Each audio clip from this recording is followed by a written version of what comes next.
तहरीर असदार चौधरी।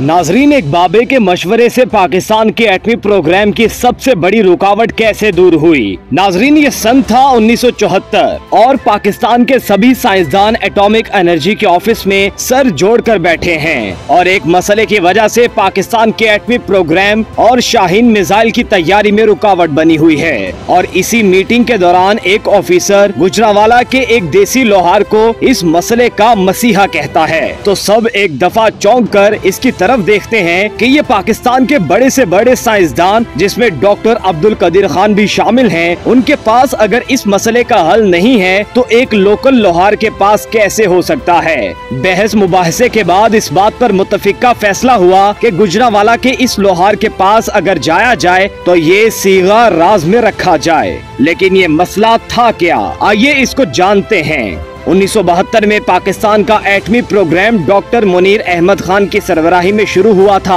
और पहला काम पाकिस्तानी साइंसदानों ने एटमी ईंधन की तैयारी के लिए कारामद ताबकार मवाद बनाने वाली मशीन यानी गैस सेंट्रीफ्यूज पर तहकीक का काम शुरू किया था।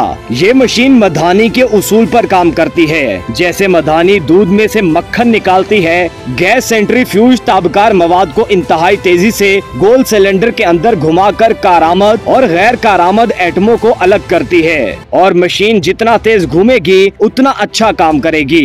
एक पाकिस्तानी साइंसदान G.A. आलम ने अपने तौर पर 1975 में गैस सेंट्रीफ्यूज बनाकर 30,000 चक्कर फी मिनट पर घुमाई। मौसूफ ने पहले कभी ये मशीन न देखी थी, सिर्फ अपनी किताबी मालूमात पर इतनी पेचीदा मशीन बनाकर कामयाबी से चलाई। लेकिन इस मार्के से साल पहले 1974 में खलील कुरैशी नामी पाकिस्तानी रियाजीदान ने गैस सेंट्रीफ्यूज के मुकम्मल रियाजी कुलिये का हिसाब लगाकर पाकिस्तान एटॉमिक एनर्जी कमीशन को दिया था और 1975 में डॉक्टर अब्दुल कदीर खान ने पाकिस्तान के एटमी प्रोग्राम में शमूलियत इख्तियार की।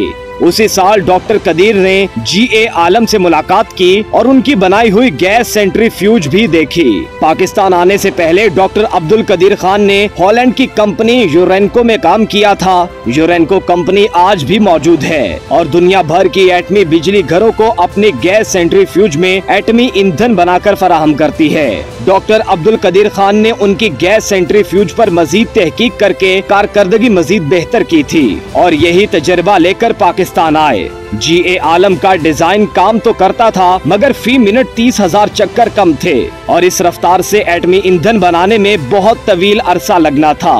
साथ ही रियाजी दान खलील कुरैशी की कैलकुलेशन रहनुमाई के लिए मौजूद थी और उसे देखते हुए हिसाब लगाया गया कि गैस सेंट्रीफ्यूज को कम से कम 60,000 RPM पर घुमाना होगा यानी 60,000 चक्कर फी मिनट। लिहाजा तजर्बात किए गए और जब भी गैस सेंट्रीफ्यूज मशीन के अंदरूनी पंखों को ज्यादा तेज घुमाया जाता, मशीन टूट फूट का शिकार हो जाती।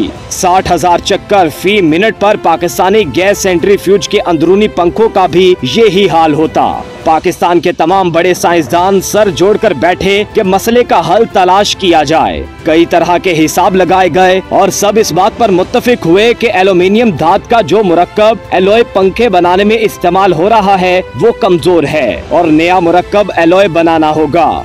और बिलाखिर कई महीनों की जिदोजहद के बाद एक नया एल्यूमिनियम मुरक्कब बनाया गया जो हिसाब के मुताबिक पंखे की शक्ल में डालकर 1 मिनट में 60,000 बार गोल घुमाया जाए तो नहीं टूटेगा।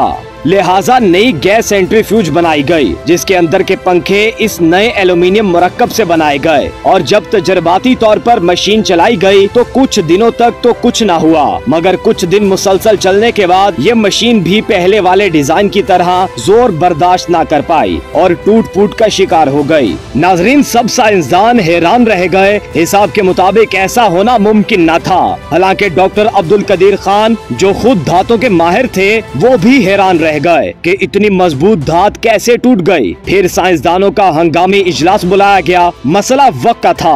भारत 1974 में एटमी धमाके कर चुका था और इसके साल बाद कोशिश के बावजूद हमारी एटमी ईंधन बनाने वाली गैस सेंट्रीफ्यूज को मसाइल दरपेश थे।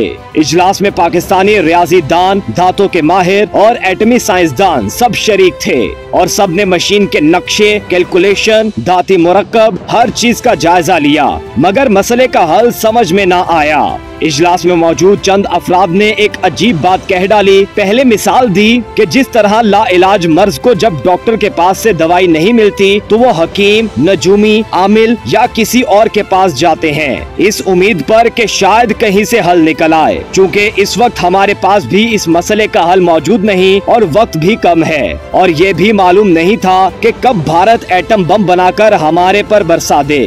नया और गैर मामूली कदम उठाते हैं। हमें गुजरावाला के एक लोहार का पता है जो जद्दी पुश्ती लोहार है और धात के हर काम में माहिर है। ढलाई, खराद और धात का कोई भी काम हो, इस लोहार से माहिर बंदा हमने नहीं देखा। चलते हैं इसके पास, शायद ही कोई हल निकल आए। कुछ तजब्जुब के बाद फैसला किया गया कि राजदारी रखते हुए डॉक्टर कदीर और चंद और साइंसदान खुद लोहार के पास जाएंगे। अगले दिन डॉक्टर अब्दुल कदीर खान चंद और साथियों को लेकर गुजरावाला पहुंचे। पाकिस्तान एटॉमिक एनर्जी कमीशन की गाड़ी एक पुरानी सी वर्कशॉप के सामने रुकी। अंदर एक 50-55 साल का लोहार अपनी भट्टी के सामने बैठा गर्म धात के टुकड़े पर हथौड़े चला रहा था। डॉक्टर अब्दुल कदीर खान साथियों के हमरा अंदर गए और लोहार का काम खत्म होने का इंतजार किया। जब लोहार फारिग हुआ तो पहला सवाल किया, साहब क्या दरांतियां बनवाने आए हो? फसलों की कटाई होने वाली है, आजकल हम दरांतियां खूब बेच रहे हैं। डॉक्टर अब्दुल कदीर खान ने अपना तारुफ कराया, जो उसे कुछ समझ ना आया। ना तो उसे एटॉमिक एनर्जी कमीशन का पता था कि क्या चीज है और ना ही एटमी प्रोग्राम का। कहने लगा, साहब मसला बताओ। बस इतनी मुझे समझ आई है कि आप कोई मशीन बनाना चाहते हैं। डॉक्टर अब्दुल कदीर खान ने आसान अल्फाज में उसे समझाया कि हम एक पंखा बनाना चाहते हैं जो हल्का हो और तेज घूमे। लोहार ने पूछा, जैसा कुछ गाड़ियों के इंजन में लगा होता है वो मैंने एक ग्राहक के लिए बनाए थे। ढलाई भी खुद की थी और धात भी खुद तैयार की थी और इंजन में लगाए भी थे। मेरा पंखा आज भी चलता है। डॉक्टर कदीर समझ गए कि टर्बो चार्जर की बात कर रहा है, जिसमें पंखा लगता है जो मिनट में 1 लाख बार घूमता है। लेकिन चंद मिनट के लिए गैस सेंट्रीफ्यूज के पंखे इसी रफ्तार पर कई महीने मुसलसल घूमते हैं। बहरहाल डॉक्टर कदीर को समझ आ गई कि बंदा काम का है और मिलता जुलता तजर्बा भी रखता है। लोहार ने मजीद तफसील पूछी जो उसे बताई गई। लोहार थोड़ा सोचकर बोला कि मुझे अपनी भट्टी पर ले जाओ जहां आप पंखा बनाते हो। मसला मैं वहां समझूंगा और उम्मीद है हल भी बता दूंगा। लोहार को उसी दिन एटॉमिक एनर्जी कमीशन की वर्कशॉप लाया गया जिधर फाउंड्री थी और धात पिघलाकर सांचों में ढालने का काम होता था। लोहार ने कहा, इसे पहले बनाए गए पंखे दिखाए जाएं। एक नमूना उसे दिखाया गया। लोहार ने नमूने को गौर से देखा, फिर हथौड़ी से हल्का सा ठोका और आवाज सुनी। फिर कई बार ऐसा किया और हल्का सा मुस्कुराया। बोला, साहब मसला मुझे समझ आ गया। अब आप मेरे सामने एक पंखे की इसी तरह सांचे में ढलाई करें जैसे आप करते हैं। शाम का वक्त हो चुका था और अमले को अपने अपने घरों को जाना था, मगर इस दिलचस्प सूरत हाल को देखने अमला रुक गया और वर्कशॉप में एक छोटा सा हुजूम लग गया जिसमें नए इंजीनियर भी शामिल थे और पुराने भी। धाती मुरक्कब को भट्टी में डालकर पिघलाया गया और लोहार के सामने सांचे में डाला गया। लोहार खड़ा देखता रहा, फिर बोला, साहब मसला ये है कि आप सांचे में धात बहुत आहिस्ता डाल रहे हो ये रहा है कि सांचे में पहले जाने वाली पिघली धात ठंडी हो जाती है और पीछे आने वाली निस्बतन गर्म धात इसके साथ जुड़ नहीं पा रही और आपका पंखा इसीलिए कमजोर बन रहा है। फिर लोहार ने कहा, आप सांचे में ढलाई तेज करो, मसला हल हो जाएगा। पंखे की टन की आवाज सुनकर ही मुझे अंदाजा हो गया था कि इसका अंदरूनी ढांचा दुरुस्त नहीं। पिघली धात सांचे में तेजी से डालो, तमाम धात एक दर्जा हरारत पर होगी और साथ ठंडी होकर आपस में मजबूत जुड़ेगी। डॉक्टर अब्दुल कदीर खान और वहां मौजूद तमाम इंजीनियर लोहार का तरीकाकार और महारत देखकर हैरान रह गए और उस रात लोहार को मुनासिब मुआवजा देकर वापस उसके घर छोड़ दिया गया। अगले दिन फ्लोर रेट का दोबारा से हिसाब लगाया गया और जैसा कि लोहार ने कहा था, इस कैलकुलेशन में गलतियां पाई गयी।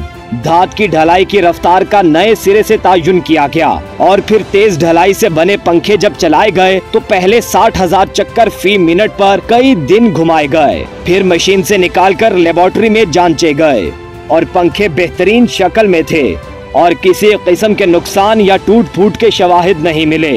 डॉक्टर अब्दुल कदीर ने पंखे की मजबूती देखते हुए मशीन की रफ्तार और तेज करने का फैसला किया और फिर पंखे 80,000 चक्कर फी मिनट पर घुमाए गए। फिर लेबोरेटरी में तज्जिया हुआ और 80,000 RPM पर भी पंखे बगैर नुकसान के चलते रहे और यूं पाकिस्तान की पहली गैस सेंट्रीफ्यूज का हतमी नक्शा बनाकर बड़े पैमाने पर पैदावार शुरू हुई।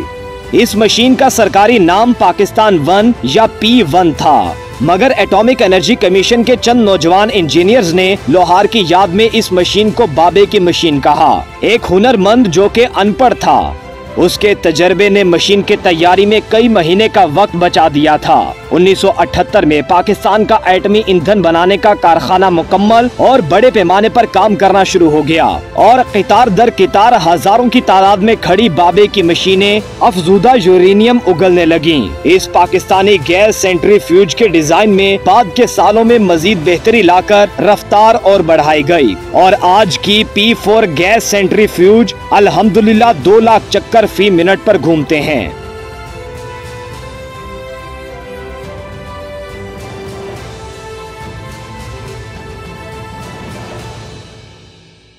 नाजरीन, अगर आपको हमारी ये वीडियो पसंद आई है तो आपसे गुजारिश है कि हमारे चैनल को जरूर सब्सक्राइब करें और बेल आइकन को दबाना मत भूलिए और बेल आइकन के साथ ऑल के ऑप्शन को क्लिक कर लीजिए। इससे आप तक हमारी हर वीडियो फौरी पहुंचेगी। तारीख और सियासत समेत मुख्तलिफ मौज़ूआत की इन वीडियोस पर कड़ी मेहनत होती है, तो इसको शेयर कीजिए, कमेंट कीजिए और हमें अपनी पसंद के मौज़ूआत तजवीज़ भी कीजिए। आपकी राय हमारे लिए अहम है।